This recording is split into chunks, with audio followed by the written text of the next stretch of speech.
Пайгамбарыбыз саллаллаху алейхи ва салламга Алла Таала айтып атат. Айт деди. Дагы өзү мындай деп дуа кыл деп үйрөтүп атат. Пайгамбарыбыздын берекелүү тилинен Алла Таала буйрук берип, Пайгамбарыбыз саллаллаху алейхи ва саллам үммөтүнө ушундай белек тартуу бизге берип кетип атат. Не деп сурашыбыз керек? Аллахумма инни ас'алука фи'лал хайрат ва таркал мункарат ва хуббал масакин. Biz үйрөнөйлү. Мына сөздөрдү жаттайлы. Я Алла, мен сенен сураймын. Жакшы иштерди кылууну. Эмне үчүн биз жакшы иш кыла албай атабыз? Биз сурабайт экенбиз. Ва таркал мункарат, жаман иштерди таштоону. Эмне үчүн жаман иштерди таштай албай атабыз? Биз Алладан сурабайт экенбиз. Жаман иштерди күн сайын я Алладан сурай эле берсек, жаман иштерди таштап коебуз. Жакшы иштерди сурай эле берсек, мээбизге, жүрөгүбүзгө, руханиятыбызга сиңет. Дагы кадам-кадам жакшы иштерди жакшы ой менен жашайбыз. Элестетип көрүңүз, Кыргызстандын бардыгы 6,5 миллион, 7 миллионго чукул адамдар жаман иштерди таштаса, жакшы иштерди баштаса, кандай керемет болмок, кандай рахат болмок, кандай бакыт болмок. Башка мисал аалам туруп турсун, өзүбүздүн мамлекетибизди эле алайлы. Бирок Пайгамбарыбыз саллаллаху алейхи ва саллям айтты, мына Алла Таала буйрук берип атат. Алладан силер сурагыла, мынандай сурагыла дейт. Эмнени сурагыла, моуну сурагыла дейт. Биз инсанбыз, Алла субханаху ва таалага муктажбыз. Ва хуббал масакин, бечараларды жакшы көрүүнү сураймын. Кимдерди жакшы көрүүнү? Бечаралар, кембагалдарды көбү жакшы көрбөйт да.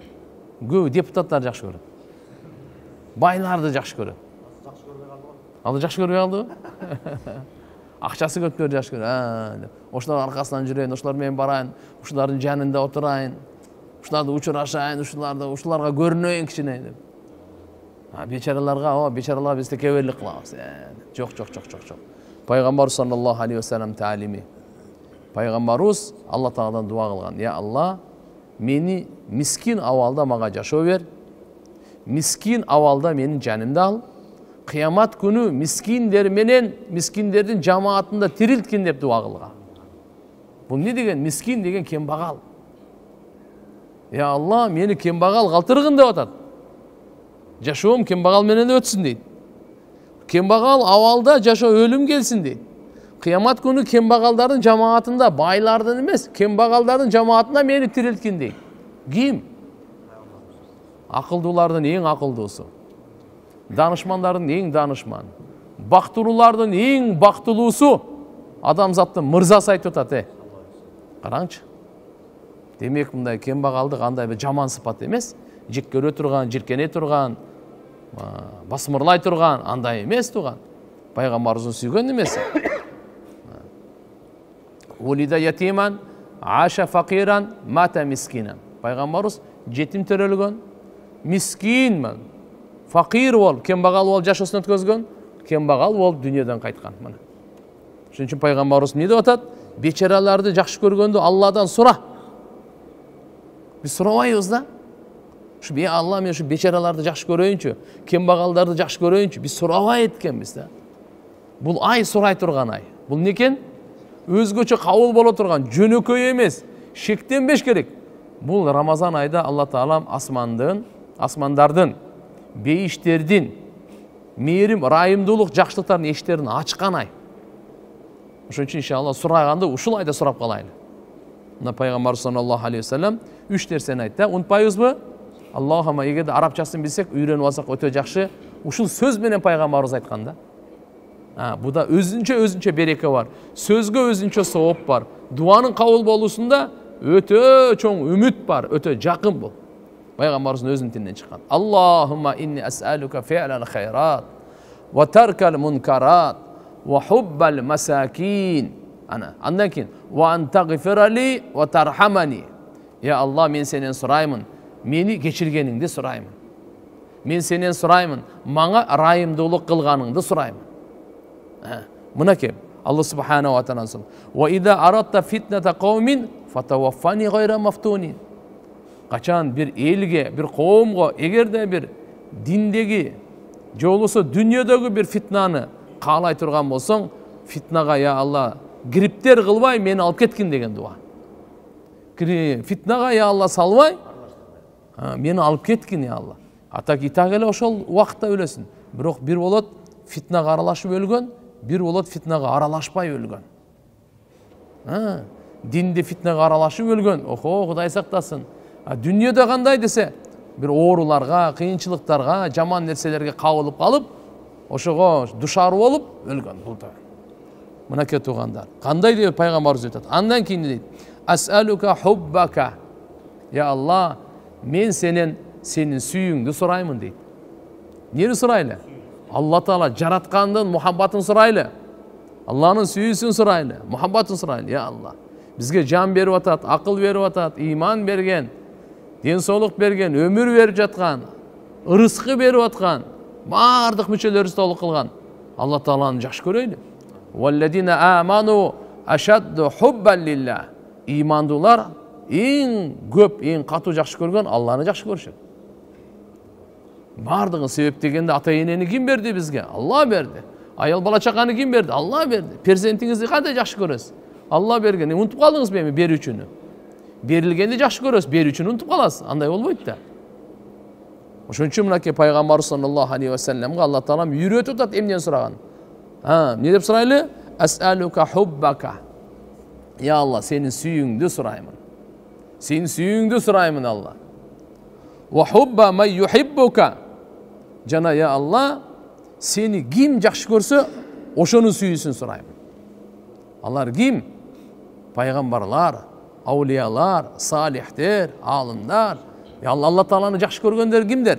Ошо Алланы жакшы көргөндөрдү, ошолорду жакшы көрүүнү сурайм. Ким Алланы жакшы көрсө, ошонун сүйүүсүн сурайм. Ким Алла Тааланын, Алла Субхана жакшы көрсө, ошонун жакшы көрүүсүн сурайм. Ва хубба май юхиббука дегени. Ва хубба амалин юқаррибу ила хуббик. Жана ушундай амалды мухаббатын сураймын. Ал амал сенин сүйүүңө жакындата турган дейт.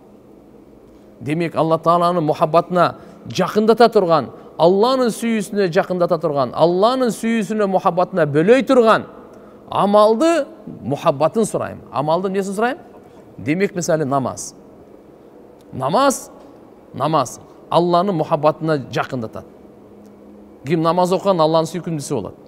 Себеп намазды Алла жакшы көрөт. Бул амал Алла Тааланын мухаббатына жакындатат. Демек намаздын мухаббатын сураймын.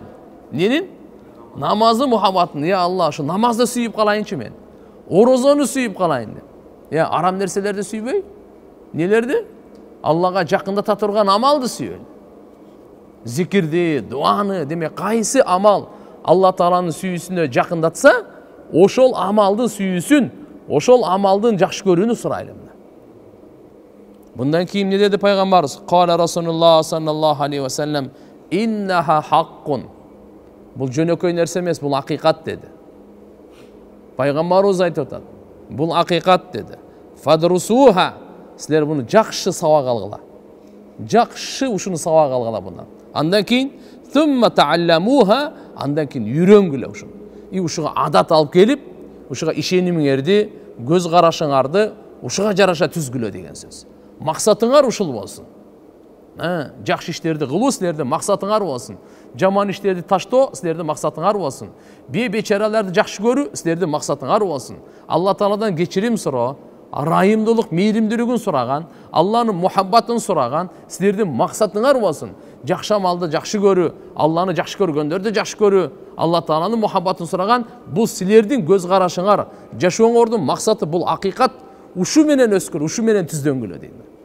İnnaha hakkun de Peygamber sallallahu aleyhi ve sellem aytadi. Bul hakikat azırkı sizlerge aytkan, үйrөтүлгөн dualar, bul hakikat bul.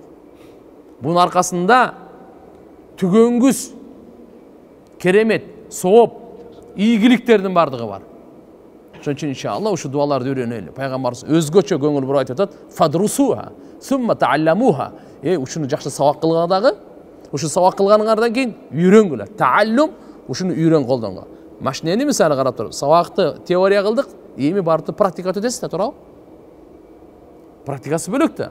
Дурус бул өзүнчө теория. Тааллум бул практика да.